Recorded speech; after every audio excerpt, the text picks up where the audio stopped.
Warren Buffett को बचपन से ही मैथ्स और नंबर्स में बहुत इंटरेस्ट था।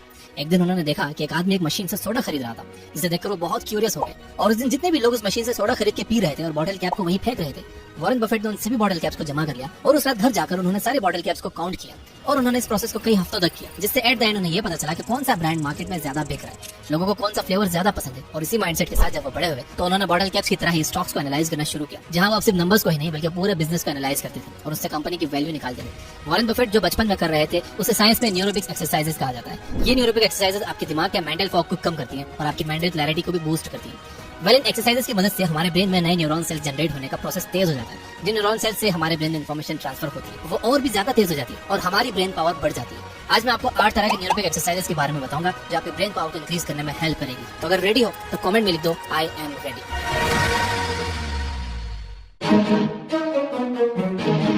शुरू की 3 एक्सरसाइज है test and trick your brain. इन 3 एक्सरसाइजेस की हेल्प से आप डेली अपने ब्रेन को टेस्ट कर सकते हो, अपनी कॉग्निटिव एबिलिटीज को इंक्रीज कर सकते हो। जिसमें सबसे पहली एक्सरसाइज है मल्टी कलर्ड टेक्स्ट। आपकी स्क्रीन पर अलग अलग कलर्स में अलग अलग वर्ड्स लिखे हुए हैं, आपको सिंपली इन कलर्स का नाम बोलना है। ये जितना आसान लग रहा है उतना है नहीं, क्योंकि आपको वो वर्ड जिस कलर में लिखा हुआ है उस कलर का नाम बोलना है, उस वर्ड को पढ़ना नहीं। So let's go.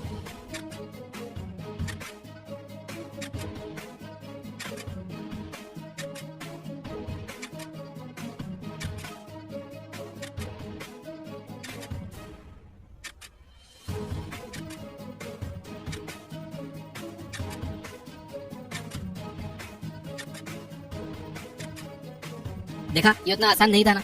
जब आप इस एक्सरसाइज को करते हो तो आपका ब्रेन दोनों हेमिस्फीयर को कनेक्शन को मजबूत करता है, क्योंकि टेक्स्ट और कलर ब्रेन के अलग अलग हेमिस्फीयर में स्टोर होते हैं। तो इस एक्सरसाइज से फायदा ये होता है कि हमें अल्जाइमर डिसीज होने के चांसेस कम हो जाते हैं, हमारा फोकस बढ़ जाता है और हम 2 टास्क के बीच में ज्यादा आसानी से स्विच कर पाते हैं। Number 2, shelled table.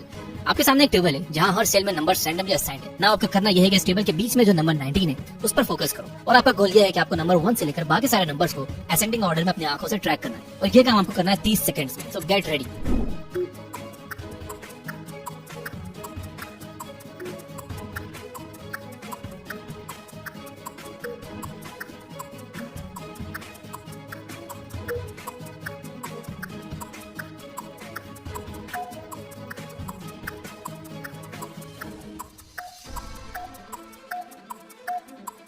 अगर आपने सारे नंबर्स ढूंढ लिए हैं तो कांग्रेचुलेशंस, लेकिन अगर नहीं ढूंढ पाए तो भी कोई बात नहीं। अभी आगे इम्तिहान और भी है बाबू जो आपके दिमाग को तेज करेंगे। आपको ऑनलाइन और भी शेल्ड टेबल मिल जाएगी, आप डेली प्रैक्टिस कर सकते हो। ऐसा करने से आपकी इन्फॉर्मेशन को प्रोसेस करने की स्पीड बढ़ती है। Number 3, blind fold exercise. इस एक्सरसाइज को करने से आपको चीजें ज्यादा अच्छे से याद रहती है, क्योंकि ये करने से आपके दिमाग की मसल मेमोरी मजबूत होती है।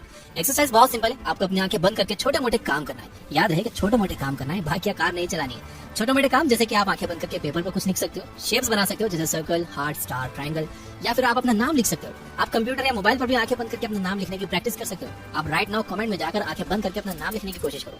आपने सही लिखा हो या गलत उसे पोस्ट कर दो, देखते हैं कितना सही लिखा है आपने। अब अगली जो 3 एक्सरसाइज है वो हैंड जेस्चर से रिलेटेड है। ये बहुत ही इजी एक्सरसाइज है जहां आप अपने हाथों को यूज करके अपने ब्रेन को ट्रिक करना सीखोगे। Number 1, okay and victory sign. यहाँ आपको अपने राइट हैंड से अपने इंडेक्स फिंगर और मिडिल फिंगर को बाहर निकाल के कुछ ऐसा विक्ट्री साइन बनाना है और सेम टाइम पर अपने लेफ्ट हैंड से आपको इस तरह से ओके का साइन बनाना है। ये करने के बाद आपको इसे रिप्लेस करना है। आपको लेफ्ट हैंड से विक्ट्री साइन बनाना है और राइट हैंड से ओके साइन बनाना है। तो आपके पास 10 सेकंड है और आपको कम से कम इसे 10 बार करना है। शुरू करते हैं।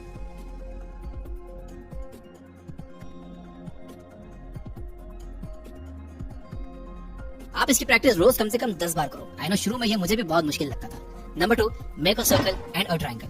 ब्रेन मसल्स को मजबूत करने के लिए एक और बहुत ही छोटी सी लेकिन काम की एक्सरसाइज है। आपको सिंपली करना यह है कि अपने लेफ्ट हैंड से सर्कल बनाओ और सेम टाइम पर राइट हैंड से ट्रायंगल।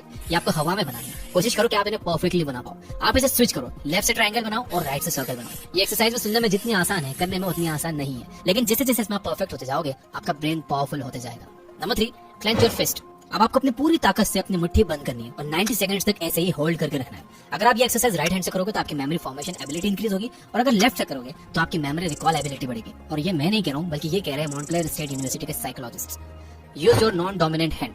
दोस्तों मैं चाहता हूँ कि अगर आप इन सभी एक्सरसाइजेस में से किसी एक को अप्लाई करना चाहो तो वो ये वाली होनी चाहिए। अगर आप डेली सुबह अपने राइट हैंड से टूथब्रश करते हो तो अगली सुबह आप लेफ्ट से करो। बस ऐसे ही आप जो भी छोटे मोटे काम अपने राइट हैंड से करते हो उन्हें लेफ्ट से करना शुरू करो। यानी आप जिस भी हैंड का इस्तेमाल करते हो बस ट्राई करो कि आप अपने दूसरे हैंड का इस्तेमाल करो और हंसने की जरूरत नहीं है। अपने डोमिनेंट हैंड का इस्तेमाल ना करके दूसरे हाथ का इस्तेमाल करने में आपके ब्रेन को बहुत मेहनत लगती है, जिससे आपके ब्रेन के मसल्स की एक्सरसाइज हो जाती है। आपके ब्रेन में नए न्यूरो पाथवेज बनेंगे और आपका बॉडी माइंड कनेक्शन और भी ज्यादा स्ट्रॉन्ग हो जाएगा। यहाँ तक अगर ये वीडियो देख रहे हो और अगर आप मेरी वीडियोस हमेशा राइट हैंड से लाइक करते हो तो आज लेफ्ट हैंड से लाइक कर दो। Play daily mind challenging games. Games खेलना किसे पसंद नहीं होता। कई बार गेम्स बहुत एडिक्टिव हो जाते हैं, इसलिए हमें मना किया जाता है कि गेम्स नहीं खेलने चाहिए। लेकिन कुछ ऐसे गेम्स हैं जो आप लिमिट में रहकर खेलो तो आपका दिमाग तेज हो सकता है। गेम से मेरा मतलब BGMI, कॉल ऑफ ड्यूटी या कैंडी क्रश नहीं है। BGMI and call of duty इतने एडिक्टिव क्यों है, ये मैंने अपने पर्सनल इंस्टाग्राम पर बताया था। मैं अपने इंस्टाग्राम स्टोरीज पर अक्सर काम की बातें शेयर करता रहता हूँ। तो आप कुछ इस तरह के गेम्स खेल सकते हो जैसे sudoku, chess, puzzles, riddles, monopoly, 2048, Lumosity etcetera. देखो बस ऐसे गेम्स खेलो जिसमें आपको बहुत ज्यादा सोचना पड़े, जो आपका दिमाग का इस्तेमाल करे। जैसे चेस एक ऐसा गेम है जो आपके ग्रोथ माइंडसेट को डेवलप करने में बहुत हेल्प करता है, आपको स्ट्रेटेजिकली सोचना सिखाता है। लाइफ में, बिजनेस में आपके आगे के क्या मूव्स होने चाहिए ये चेस आपको सिखाता है। या फिर आप रूबिक्स क्यूब सॉल्व करके भी अपने ब्रेन मसल्स को ट्रेन कर सकते हो। मैंने रिसेंटली रूबिक्स क्यूब को सॉल्व करना सीखा। मुझे 2 मिनट के आसपास लगते हैं इसे सॉल्व करने में, लेकिन इन 2 मिनट्स में मैं मेरा पूरा फोकस उस पर ही लगा देता हूँ और ये 2 मिनट्स मुझे मेडिटेशन जैसे लगते हैं। मेरा फेवरेट रूबिक्स क्यूब जो कि मेरे पास है, मैं उसका लिंक डिस्क्रिप्शन में दे दूंगा, आप चाहो तो वो भी ले सकते हो। इसके अलावा आपको कई सारे ऑनलाइन वेबसाइट्स मिल जाएंगे जहां आप ब्रेन एक्सरसाइज से रिलेटेड बहुत सारे गेम्स खेल सकते हो, जैसे कि ब्रेनिटॉन या फिर लिमोसिटी.com। इंटरनेट पे आपको ऐसी कई सारे फ्री वेबसाइट्स या एप्स मिल जाएंगे जहां आपको फ्री में मजेदार गेम्स खेलने को मिलेंगे, जिससे आप बोर भी नहीं होगे और आपका दिमाग भी तेज होगा। Make your brain work. हमारी हैबिट्स ही हमारे सारे डिसीजंस लेती हैं और इससे होता यह है कि हम बस एक सेट पैटर्न पर चलते ही रहते हैं, जैसे कि ऑटो पायलट पर चल रहे हो। एक ऑब्जेक्ट जो स्टेट ऑफ मोशन में है वो उस स्टेट ऑफ मोशन में ही रहेगा अनलेस कोई एक्सटर्नल फोर्स अप्लाई की जाए। तो अगर आप ऑटो पायलट पर चल रहे हो तो ऐसे ही चलते रहोगे और ऐसे ही चलते चलते दुनिया से भी निकल जाओगे। इसलिए अपने पैटर्न को ब्रेक करके अपने ब्रेन को कुछ चैलेंजिंग काम दो, इससे आपके ब्रेन के सारे एरियाज एक्टिव हो जाते हैं। 2 बातें बता रहा हूँ कि कैसे आप कुछ नया और चैलेंजिंग करके अपने ब्रेन को शार्प बना सकते हो। पहली बात, स्टॉप रिलाइंग ऑन टेक। माना कि टेक्नोलॉजी से हमारी लाइफ आसान बनती है, लेकिन इतनी आसान हो जाती है कि हमारे ब्रेन को कोई वर्क ही नहीं करना पड़ता। अब आप एक बात बताओ, अगर आप कुछ करोगे ही नहीं, एक ही जगह पड़े रहोगे, तो आपकी बॉडी वीक होगी या नहीं? सेम ब्रेन के साथ होता है। इसलिए कोशिश करो कि आप अपने छोटे मोटे कामों के लिए अपने फोन का यूज ना करो। जैसे अगर किसी दुकान पर जाकर आपको पैसों का हिसाब लगाना है तो तुरंत अपने फोन में कैलकुलेटर ऑन करने के बजाय अपने दिमाग में उन कैलकुलेशंस को करो। अगर आपको किसी वर्ड की स्पेलिंग नहीं आ रही है तो उसे गूगल करने के बजाय पहले खुद से याद करने की कोशिश करो। अपने दोस्तों या फैमिली मेंबर्स का फोन नंबर याद रखने की कोशिश करो। ये आपकी मेमोरी तो इंप्रूव करेगा ही, बल्कि आपकी मुसीबत में मदद भी करेगा। दूसरी बात है, memorise your list of things. जब आप चीजों की लिस्ट बनाकर उन्हें याद रखते हो तो आपकी मेमोरी इंप्रूव नहीं होती और आप इन लिस्ट पर ही डिपेंड हो जाते हो। देखो, अब लिस्ट तो बना लो, लेकिन जब आपको उस लिस्ट की जरूरत पड़े ना तो पहले खुद से याद करने की कोशिश करो कि इस लिस्ट में आपने क्या क्या लिखा था, चाहे वो कोई सामान की लिस्ट हो या फिर आपके डेली शेड्यूल की लिस्ट हो।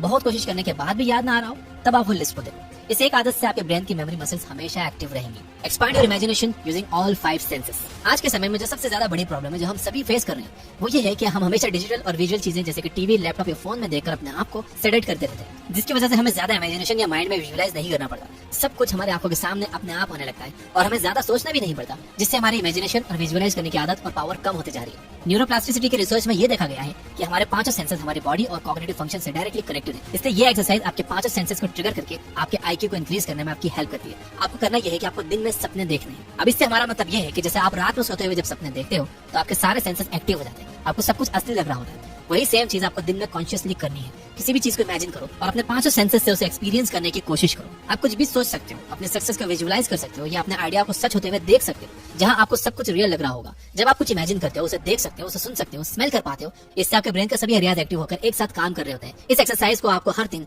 15 से 45 मिनट तक डेली करना है और रिसर्च के अकॉर्डिंग सिर्फ 2 से 4 हफ्ते में ही आपको रिजल्ट दिखना शुरू हो जाएंगे, जहां आपके आइडियाज फॉर्मेशन, रीडिंग एबिलिटी और कंसंट्रेशन स्पैन भी बढ़ जाएगा। इस दुनिया में सभी इंटेलिजेंट लोग इंटेलिजेंट इसलिए कहलाए जाते हैं क्योंकि वो अपनी इमेजिनेशन को रियलिटी बनाना जानते हैं। इस दुनिया में जितनी भी इन्वेंशंस हुई हैं वो पहले किसी न किसी के माइंड में एक आइडिया बनकर आई थी, जिसके बारे में उन्होंने बहुत सोचा, उसे विजुअलाइज किया, चाहे वह जमीन पर चलने वाली कार हो या आसमान में उड़ने वाला एरोप्लेन। इसलिए जब आप अपने सेंसेस का यूज करके इमेजिनेशन और विजुअलाइजेशन की आदत बना लेते हो तो आपकी IQ अपने आप इंक्रीज होने लगती है। Do something new and creative daily. American psychologist Richard J Haier ये देखना चाह रहे थे कि अगर ह्यूमन ब्रेन को किसी नॉवेल यानी नई एक्टिविटीज में पार्टिसिपेट कराया जाए जो उसने पहले कभी एक्सपीरियंस ना की हो, तो उस दौरान ब्रेन में किस तरह के चेंजेस आते हैं, जिसके लिए उन्होंने टेट्रिस गेम को एक नॉवेल एक्टिविटी की तरह लिया, जहां उन्होंने ये वीडियो गेम उन लोगों को खिलाया जिन्होंने कभी अपनी लाइफ में ऐसा कुछ नहीं खेला और कई हफ्तों तक पार्टिसिपेंट्स उस गेम को खेलते रहे और साइकोलॉजिस्ट उनके ब्रेन फंक्शंस को स्टडी करते थे, जिसमें ये पाया गया कि कई हफ्तों की ट्रेनिंग के बाद पार्टिसिपेंट्स के ब्रेन के कॉर्टिकल की थिकनेस बढ़ गई थी और साथ ही उनके ब्रेन के कई एरियाज में ग्लूकोज का इंटेक बढ़ गया था, जिसका मतलब उनका ब्रेन ज्यादा एनर्जी कंज्यूम कर रहा था और ज्यादा न्यूरल कनेक्शंस डेवलप हो रहे थे, जो अल्टीमेटली उनका IQ बढ़ा रहे थे